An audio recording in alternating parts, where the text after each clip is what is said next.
अस्सलाम वालेकुम स्टूडेंट्स। इस लेक्चर में हम फर्स्ट ईयर इंटरमीडिएट पार्ट 1 का यूनिट नंबर 9 स्टार्ट करने जा रहे हैं। एक्चुअली वेटेज के अकॉर्डिंगली यूनिट नंबर 9 स्टार्ट करवाया है क्योंकि इसमें से ज़्यादातर MCQs का और शॉर्ट क्वेश्चन आंसर्स का डिटेल क्वेश्चन का पार्ट बनता है, मतलब मैक्सिमम पोर्शन कवर होता है पेपर का ना, ऑब्जेक्टिव भी सब्जेक्टिव भी, इसलिए इसको स्टार्ट किया। अच्छा जी, यहाँ पर हमारे पास ना यूनिट नंबर 9 की एक्सरसाइज स्टार्ट करने से पहले ना कुछ इंपॉर्टेंट डेफिनेशंस हैं, थ्योरेटिकल पॉइंट्स हैं जो आपको पता होना चाहिए। अगर वो आपको क्लियर होंगे तो ऑब्वियसली उसकी बेस पे आप इंशाल्लाह ताला इसके एक्सरसाइज को देख सकेंगे, ठीक है, सॉल्व कर सकेंगे। स्टार्ट करते हैं। हमारे चैप्टर का नेम है फंडामेंटल्स ऑफ ट्रिग्नोमेट्री। ट्रिग्नोमेट्री के बेसिक्स यानी फंडामेंटल्स। एक्चुअली ट्रिग्नोमेट्री का मतलब क्या होता है कि आपकी जो इंटर की पार्ट 1 की जो टेक्स्ट बुक है ना, उसमें से मैं डेफिनेशन देख रही हूँ, आप भी वहाँ से ले सकते हैं। ट्राई, गोनी एंड मेट्रॉन, 3 वर्ड्स को मिला के ट्रिग्नोमेट्री बना है, ठीक है। ट्राई मीन्स 3, गोनी मीन्स एंगल्स, मेट्रॉन मीन्स मेजरमेंट। तो literally it means measurement of triangle, यानी ट्राइंगल की मेजरमेंट्स को एक्चुअली ट्रिग्नोमेट्री कहते हैं, ठीक है। अच्छा जी, इसके बाद हम आते हैं अपनी सबसे बेसिक डेफिनेशन की तरफ, that is an angle. Angle किसे कहते हैं, ठीक है।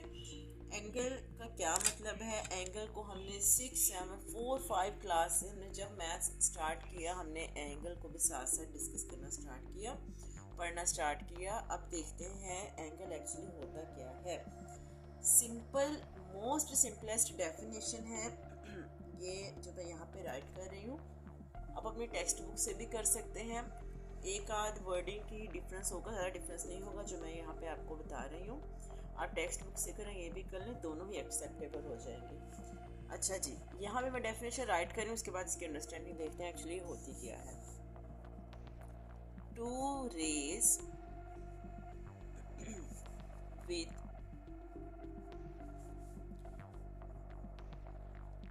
common starting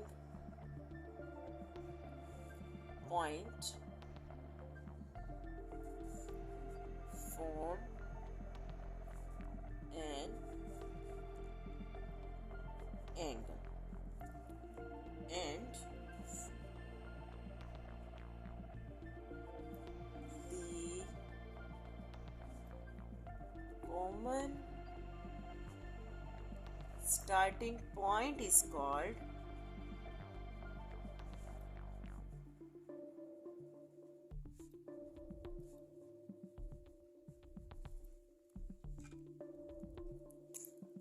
vertex। अच्छा जी, too much simple and easy definition.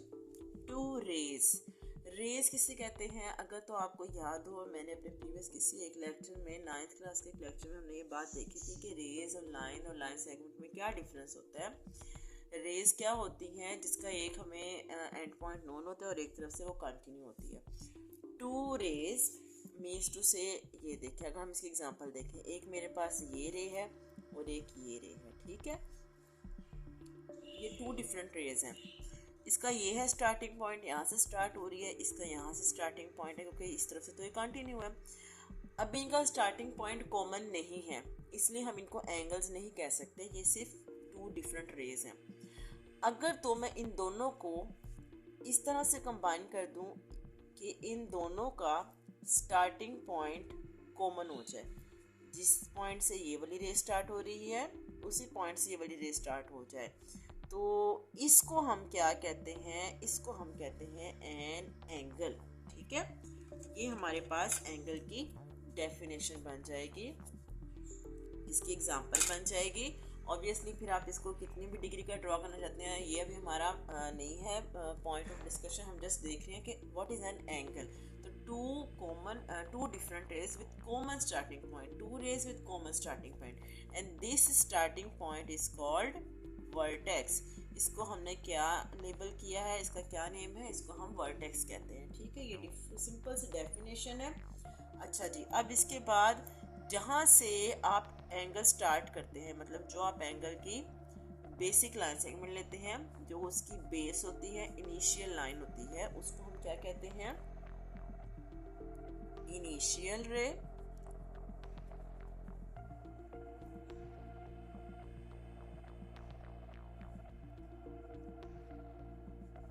और जहाँ पे एंगल एंड हो रहा है, टू रेज है ना, एक हमने स्टार्ट के लिए ली और एक हमने एंडिंग रे ली, तो जो एंडिंग होती है उसको हम क्या कहते हैं? टर्मिनल रे। ठीक है, नेम से ही जाहिर हो रहा है, इनिशियल का मतलब होता है स्टार्ट लेना, स्टार्टिंग पॉइंट, टर्मिनल का मतलब होता है एंड हो जाना, ख़त्म हो जाना, तो एंडिंग पॉइंट जो एंडिंग रे होगी वो टर्मिनल रे होगी। ठीक है, हमारे पास जो एंगल्स होते हैं ना, उसको मेजर करने के लिए हम 2 पॉइंट्स लेते हैं, 2 डायरेक्शंस में एंगल्स मेजर होते हैं। कौन कौन सी? Angles can be measured in 2 different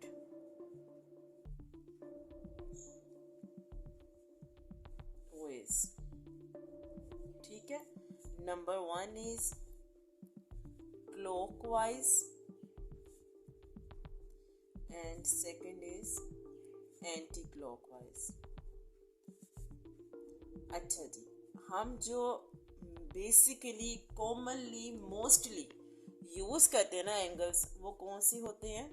anti clockwise. ठीक है, क्योंकि जो एंटी क्लॉकवाइज एंगल्स मेजर किए जाते हैं डेट विल बी पॉजिटिव, वो हमेशा पॉजिटिव कंसिडर होते हैं। जो क्लॉकवाइज होते हैं वो नेगेटिव होते हैं। मीन्स जो क्लॉकवाइज डायरेक्शन में एंगल्स मेजर होते हैं,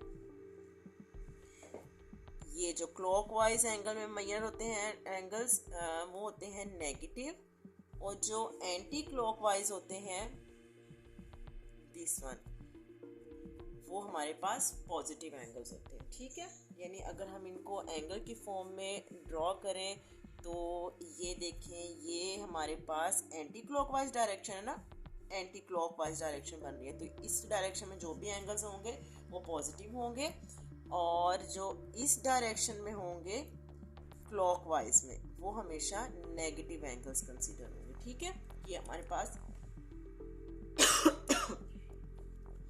एंगल की अंडरस्टैंडिंग हो गई। अच्छा जी, इसके बाद आ जाते हैं अपनी सेकंड डेफिनेशन की तरफ, डेट इज डिग्री। डिग्री क्या होती है? डिग्री का वर्ड हम कॉमनली यूज करते हैं जब भी हम एंगल की बात करते हैं, तो ऑब्वियसली एंगल को मेजर करने के लिए हम डिग्री यूज करते हैं। तो डिग्री एक्चुअली होती क्या है देखते हैं इसमें। मैं यहाँ पे डेफिनेशन राइट कर रही हूँ, इसको देखेंगे। Circle is divided into 360 equal parts। जी, इम्पोर्टेंट पॉइंट यहाँ पे क्या है? 360 equal parts। A circle is divided into 360 equal parts and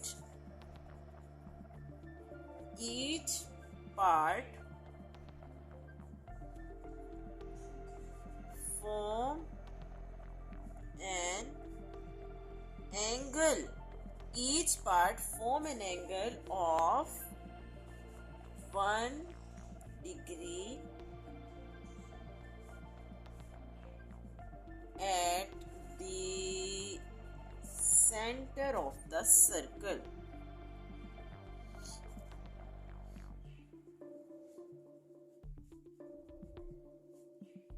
अच्छा जी, डेफिनेशन यहाँ पे रिटन है, सिंपल है। इसको देखते हैं क्या कहा जा रहा है। A circle is divided into 360 equal parts. अगर हम एक सर्कल की बात करें, इट डजंट मैटर सर्कल का रेडियस क्या है, सर्कल बड़ा हो छोटा हो, वो हमेशा 360 इक्वल पार्ट्स पर डिवाइड होगा।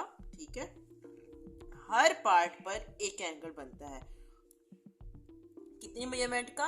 1 डिग्री का। कहाँ पे? At the centre of the angle. ठीक है, ये एंगल का सर्कल के सेंटर पे हर एक डिग्री पर एक एंगल बनता है। तो ये हमारे पास, यानी कि एक सर्कल में टोटल कितने एंगल्स होंगे? 360 एंगल्स होंगे इक्वल, ठीक है। इसके बाद हमारे पास है जी मिनट। मिनट किसे कहते हैं, ये भी आपकी बुक में डेफिनेशन है, ये टॉपिक डिस्कस किया हुआ है, इसको देख लेते हैं। What is minute? Too much simple and easiest. The 60th part of 1 degree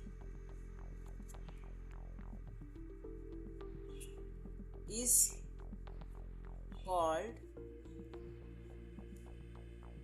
1 minute, and it is written as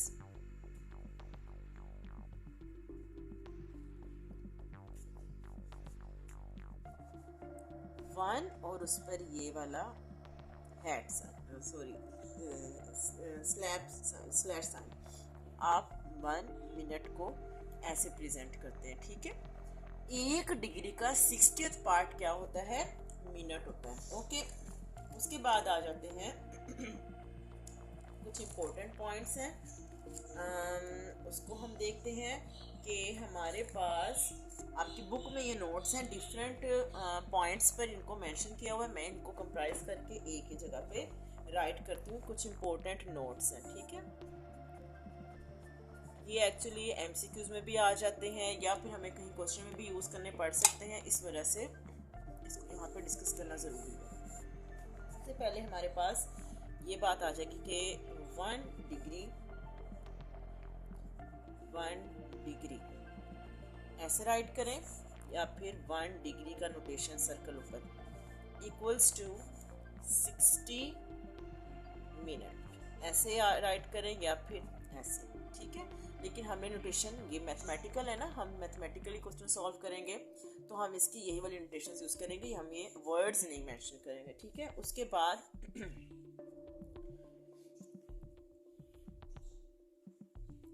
1 minute, ये मिनट का सिंबल है, इक्वल्स टू 60 सेकेंड। ये डबल स्लैश यूज़ कर लेंगे, हैट यूज डबल यूज़ कर लेंगे symbol, इसका notation, तो ये हमारे पास क्या बन जाएगी? सेकंड बन जाएगा, ठीक है। सेकंड को प्रेजेंट करेगा, यानी 1 मिनट इक्वल्स टू 60 सेकेंड, ठीक है। और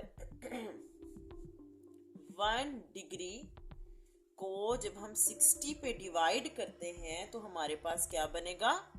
1 मिनट, ठीक है। अगर हमने 1 मिनट बनाना तो 1 डिग्री को 60 पर डिवाइड करेंगे। उसके बाद एक रोटेशन में, रोटेशन का मतलब सर्कल की एक कंप्लीट रोटेशन में कितनी डिग्रीज कवर होते हैं? 360 डिग्रीज कवर होते हैं। अगर हम हाफ रोटेशन कर दें तो कितने डिग्रीज हो जाएंगे? 180 डिग्रीज हो जाएंगे। और अगर हम उसका क्वार्टर ले लें, 1/4 ले लें, तो कितने, इस रोटेशन में कितने डिग्रीज कवर होंगे? 90।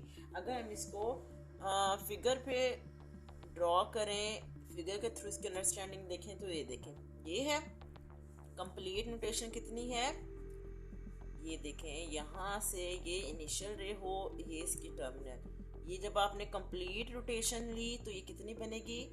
360 डिग्री बनेगी। अच्छा जी, और अगर हम इसको हाफ कर दें, जस्ट यहाँ से यहाँ तक, तो ये होगा 180 डिग्री। और जस्ट हम इसका 4th पोर्शन लें, दिस वन क्वार्टर, तो ये कितना हो जाएगा? 90 डिग्रीज। अच्छा जी, इसके बाद आते हैं नेक्स्ट डेफिनेशन की तरफ, डेट इज सेकेंड। सेकेंड को आप कैसे डिफाइन करेंगे? जैसे से आपने मिनट को डिफाइन किया उसी तरह से बिल्कुल सिंपल से इसकी भी डेफिनेशन बनेगी। इस तरह से आप राइट करेंगे, दी 60th part of 1 minute is called 1 second, and it is written as 1 और डबल स्लैश, ठीक है। सिंपल सी, जिस तरह से 60th पार्ट डिग्री का मिनट होता है, इस तरह 60th पार्ट मिनट का सेकंड बनाता है, ठीक है। इसके बाद एक और हमारे पास इम्पोर्टेंट डेफिनेशन है, डेट इज रेडियन। रेडियन हम किसे कहते हैं? डिग्री जैसे डिग्री मेजर है, इस तरह से रेडियन भी मेजरमेंट होती है, ये हम देखेंगे। इसके बाद पहले रेडियन को देख लेते हैं कौन सी मेजरमेंट है, रेडियन मेजरमेंट कब होगी, डिग्री मेजरमेंट कब होगी, ये हम इसके बाद देखते हैं। पहले रेडियन देख लेते हैं, रेडियन होता क्या है। यहाँ पे मैं डेफिनेशन राइट कर रही हूँ, आप इसको देख सकते हैं। डेफिनेशन क्या है? It is the measure of the angle. अभी बात की ना, मेजरमेंट होती है एंगल की। Measure of the angle subtended. Subtended का मतलब क्या होता है? बनाया जाना, ड्रॉ करना, ठीक है। At the centre of the circle, centre of the circle by an arc. Arc आपको पता है क्या होता है? सर्कल का कोई भी पोर्शन ले लें, उसको हम क्या कहते हैं? आर्क कहते हैं, ठीक है। By an arc whose length, अच्छा आर्क की बात हो रही है, हुज लेंथ, जिसकी लेंथ क्या होगी? Whose length is equal to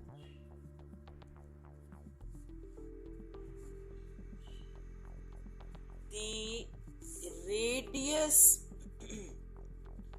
of the circle।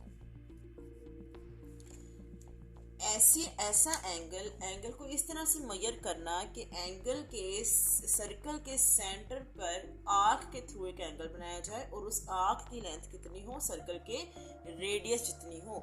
ऐसी मेजरमेंट को हम क्या कहते हैं? हम रेडियन कहते हैं, ठीक है। अच्छा जी, अब इसके बाद एक छोटा सा इम्पोर्टेंट पॉइंट है, मैं यहाँ पर ये आपको बताती हूँ। ये इम्पोर्टेंट नोट आपकी बुक में ही किसी पॉइंट पर किसी भी जगह पे उसने डिस्कस किया होगा, लेकिन यहाँ पे मैं एक साथ राइट कर रही हूँ। इसका पर्पस जस्ट ये है कि आपको डिफरेंट पॉइंट से ढूंढना नहीं पड़ेगा कि ये पॉइंट कहाँ पे था, ठीक है। हमारे पास ये तो आपको पता है कि सर्कल का सरकमफेरेंस कितना होता है। सर्कल का सरकमफेरेंस हमारे पास होता है, इसको हम सी से प्रेजेंट करते हैं 2πr, ठीक है। अच्छा जी, अब ये जो हमारी डेफिनेशन है ना, इस डेफिनेशन को हमने क्या कहा? अगर हम इसको इस तरह से राइट करें कि अगर एक सर्कल में डिग्रीज कितने होते हैं? 360 डिग्रीज होते हैं, ठीक है। तो अगर हमने देखना हो कि एक सर्कल में रेडियन कितने बनेंगे, तो आप कैसे रेडियन कैलकुलेट करेंगे? एक सर्कल में रेडियन किस तरह बनते हैं? सरकमफेरेंस को रेडियस से डिवाइड करें। हमने यही कहा ना, पूरे सर्कल पे जब आपने सर्कल के सेंटर पे एंगल ड्रॉ करना है तो वो सरकमफेरेंस बनेगा, और उसका हमारे पास मेजरमेंट कितनी होनी चाहिए? आर्क की रेडियस की इक्वल, यानी रेडियस से उसको डिवाइड करेंगे। जब रेडियस से हमने ऐसे डिवाइड किया, आर से कैंसिल हो जाएगा, तो हमारे पास कितने रेडियन बनेंगे? 2π रेडियन। इट मीन्स एक सर्कल में डिग्रीज कितने होते हैं?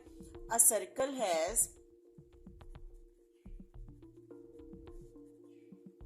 360 degrees and a circle has 2π radians, ठीक है।